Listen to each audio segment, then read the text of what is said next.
بسم اللہ الرحمن الرحیم۔ السلام علیکم ناظرین، میں ہوں احمد فواد اور آپ دیکھتے ہیں مجھے میرے یوٹیوب چینل اور فیس بک پیج پر۔ ناظرین، عمران خان صاحب جو ہیں وہ کسی طریقے سے بھی قابو نہیں آ رہا۔ سازشیں کرو اس کے خلاف اوچھے اٹکنڈے اپناؤ، اس کو بدنام کرو، لیکن کسی نہ کسی طریقے سے عمران خان کو جو ہے وہ راستے سے ہٹاؤ، اسے اپنے عہدے سے ہٹاؤ۔ اس وقت صرف اور صرف ایک یہی بغض چل رہا ہے نواز لیگ اور مریم نواز کے ذہنوں میں، اور اس میں وہ اتنا آگے، اس حد تک آگے بڑھ چکے ہیں کہ انہیں اور کسی چیز کی بھی خبر نہیں ہے کہ وہ جو وہ چیزیں کرتے جا رہے ہیں اس سے وہ خود ہی ایکسپوز ہوتے جا رہے ہیں۔ سابق جج chief justice G B Rana Shamim صاحب کا جو معاملہ ہے وہ سارے سوشل میڈیا پر اس وقت پھیل چکا ہے۔ آپ تمام ناظرین نے بھی اس کی خبر جو ہے وہ سنی ہوگی کہ ایک ایفیڈیوٹ ان کی جانب سے آتا ہے، پھر انصار عباس صاحب کی سٹوری آتی ہے، پھر اس کے بعد کیا نام ہے اسلام آباد ہائی کورٹ اس کے اوپر نوٹس لیتی ہے۔ یہ سارے معاملات جو ہیں وہ اس وقت ہو چکے ہیں، آپ نے تمام جو اس کی خبر ہے وہ سن رکھی ہوگی۔ میں آج کے اس ولاگ میں دو بڑی خبریں اس سے ریلیٹڈ آپ کو دینے جا رہا ہوں۔ سب سے پہلی چیز تو یہ کہ آخر یہ اس وقت میں کیوں کیا گیا، اس وقت مریم نواز سوچ کیا رہی ہے، کون سا وہ مقصد ہے جو کہ اس ذریعے سے وہ حاصل کرنا چاہ رہی ہیں، ان کا پلان کیا ہے۔ اس وقت میں یہ رانا شمیم کا جو ایفیڈیوٹ ہے، اس ایفیڈیوٹ میں کہ کس طرح سے چیف جسٹس ثاقب نثار صاحب نے جو ہے وہ یہاں پر کال کر کے کہا کہ نواز شریف اور مریم نواز جو ہیں وہ جیل میں ہی رہنے چاہیے اور الیکشن تک وہ جیل میں ہی ہوں، اور الیکشن کے بعد پھر جو ہے وہ دیکھیں گے۔ تو یہ جو ہے وہ بیسیکلی وہ خبر اور وہ سارا جو ہے وہ معاملہ تھا۔ اس کے پیچھے اصل مقصد کیا ہے، یہ اصل سازش کیا ہے، ایک تو یہ چیز میں آپ کو بتاؤں گا آخر یہ کی کیوں گئی ہے، اور دوسرے نمبر پر یہ ناظرین کہ یہ جو جج صاحب ہیں رانا شمیم صاحب، ان کا نواز شریف سے بڑا گہرا تعلق بھی ہے۔ تعلق کیا ہے ان کا وہ بھی آپ کو بتاؤں گا، اور کس طرح سے یہ نواز شریف کے حکم کی پیروی بھی کرتے رہے ہیں، اس حوالے سے بھی کچھ بڑی اہم تفصیلات ہیں، بڑے اہم ثبوت ہیں، وہ بھی آپ کے سامنے میں رکھوں گا۔ آغاز ناظرین میں یہاں سے کرتا ہوں کہ آخر یہ سارا ڈرامہ، یہ سارا کھیل رچایا کیوں گیا، اس کے پیچھے سازش کیا ہے۔ معاملہ کچھ اس طرح سے ہے ناظرین کہ آج ہے 15 نومبر، اور آج سے 2 دن بعد یعنی کہ 17 نومبر کو مریم نواز کی اسلام آباد ہائی کورٹ میں پیشی ہے۔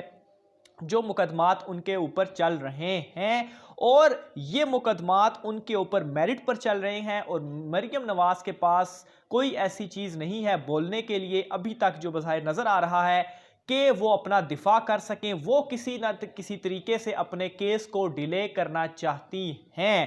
اب معاملہ، اور اس حوالے سے وہ پہلے بھی کوششیں کر چکی ہیں، اس کے ذریعے سے انہوں نے کیا حاصل کیا وہ بھی آپ کو بتاؤں گا۔ پہلے یہ چیز آپ کو بتا دوں کہ وہ پہلے کس طرح سے وہ ڈیلینگ ٹیکٹس اپناتی رہی ہیں۔ سب سے پہلے جب ان کا کیس اسلام آباد ہائی کورٹ میں آیا، ان کو جو سزا ہوئی، پھر ہائی کورٹ سے زمانہ، وہ ساری چیزیں، اچھا کیس یہاں پر آیا ہائی کورٹ میں تو کبھی وہ خود نہیں آتی، کبھی ان کے وکیل صاحب جو تھے وہ پیش نہیں ہوتے تھے، اور یوں تاریخیں آگے ملتی جاتی، کیس آگے ہوتا رہتا۔ پھر اس کے بعد کیا ہوا، اچانک پتہ چلتا ہے کہ ان کے جو وکیل صاحب ہیں وہ دستربردار ہو جاتے ہیں۔ وکیل دستربردار ہو گئے، مزید تاریخیں مل گئیں، کیس مزید جو ہے وہ ڈیلے ہو گیا۔ پھر یہ چیز ایک سماعت میں آ کر کہی جاتی ہے کہ وہ اب جو ان کا نیا وکیل ہے وہ کیس لڑے گا، اور ان کا نیا وکیل آئندہ جو سماعت ہوگی اس کے اوپر آ کر ان کا کیس لڑے گا، یعنی ایک اور مرتبہ ڈیلے، اور ایک اور مرتبہ نئی تاریخ جو ہے وہ مریم نواز کو دے دی گئی۔ ابھی تک کی یہی ڈیلنگ ٹیکٹس رہتی ہیں۔ اچھا، پھر اس کے بعد جب وہ نیا وکیل بھی آ گیا، پھر اس کے بعد ایک ڈھنڈورا پیٹا گیا کہ میرے پاس بڑے ثبوت ہیں اور میں ایک بڑی درخواست دائر کرنا چاہتی ہوں، مجھے وقت دیا جائے۔ اور پھر اس درخواست کو دائر کرنے کے بعد وہ جو جسٹس شوکت صدیقی صاحب کے حوالے سے جو ان کی تقریر کو جو ہے وہ اس میں بتایا گیا، اور پھر جنرل فیض حمید صاحب کے اوپر جو الزامات مریم نواز کی جانب سے لگائے گئے، کچھ بھی نہیں تھا اس درخواست کے اندر۔ وہ کہتے ہیں نکلا کھودا پہاڑ نکلا چوہا، تو یہ وہ ان کی جانب سے درخواست تھی جو دائر کر کے ڈیلنگ ٹیکٹس ان کی جانب سے اپنائی جاتی رہیں۔ اور اب جو ان کی ہیئرنگ تھی وہ تھی 17 نومبر کو، اور اب ان کے پاس کوئی ایسا چکر نہیں تھا کہ وہ مزید اس کو ڈیلے کر سکیں۔ تو اب کیا کیا انہوں نے یہ معاملہ کھول دیا۔ یہ جو سابق چیف جسٹس ہیں رانا شمیم صاحب، اور انہوں نے یہ جو اپنا بیان حلفی دے کر کہا کہ اس وقت کے جو چیف جسٹس ثاقب نثار صاحب تھے انہوں نے کال کر جج صاحب سے کہا کہ یہ الیکشن ہے تو اس اندر جیل سے جو ہے وہ باہر نہیں آنے چاہیے. تو اب یہ ان کا پلان کیا تھا جو میں ابھی تک انڈرسٹینڈ کر پایا ہوں کہ انہوں نے یہ کر کے اب وہ عدالت میں جائیں گے. خیر 17 نومبر کو جو کچھ ہوتا ہے عدالت میں وہ بھی آپ کو جو ہے وہ بتاؤں گا. یہ ان کا پلان میرے خیال سے یہ تھا کہ یہ جائیں گے اور کہیں گی کہ یہ دیکھیں جی یہ تو سابق جو جج صاحب ہیں انہوں نے تو یہ کہہ دیا جج کے حوالے سے، تو یہ کیس تو بڑا یہ ہے، ہمیں جو ہے وہ بینچ کے اوپر ہمیں اعتماد نہیں ہے تو اب بینچ تبدیل کرے، اور مزید جو ایک ڈیلینگ ٹیکٹکس تھی وہ اپنائی جاتی. لیکن پلان ان کا فیل کس طرح سے ہوا کہ چیف جسٹس اسلام آباد ہائی کورٹ صاحب کی جانب سے انہوں نے کیا کیا کہ اس معاملے کا نوٹس لے لیا، اور انہوں نے کہا کہ وہ برداشت نہیں کریں گے کہ ان کے جج کے اوپر اس طرح سے الزام. آخر اسلام آباد ہائی کورٹ پوری کورٹ ہے جو ججز کی کریڈیبلٹی ہے وہ اس سے متاثر ہوتی، کس طرح سے جج کے اوپر یہ سارا معاملہ یا یہ جو سٹوری ہے وہ دی جا سکتی ہے. تو انہوں نے بلا لیا سب کو، میر شکیل الرحمان صاحب جو جنگ کے گروپ کے ہیں اور انصار عباسی صاحب ان کو بھی بلا لیا. کل 10 بجے اس پر سماعت ہے، اس کی بھی ڈیٹیل جو ہے وہ میں آپ کو انشاءاللہ تعالی آگاہ کروں گا. تو ایک تو یہ پلان ہے جو کہ میں آپ کے سامنے کھول رہا ہوں. دوسرے نمبر پر یہ جو رانا جج صاحب ہیں، سابق جج صاحب ہیں رانا شمیم صاحب، ان کا تعلق کیا ہے نواز شریف سے. اس کے لیے ناظرین یہ جیو نیوز کا جو یہ ٹویٹر اکاؤنٹ ہے اس سے 3 خبریں میں آپ کے سامنے پیش کرتا ہوں.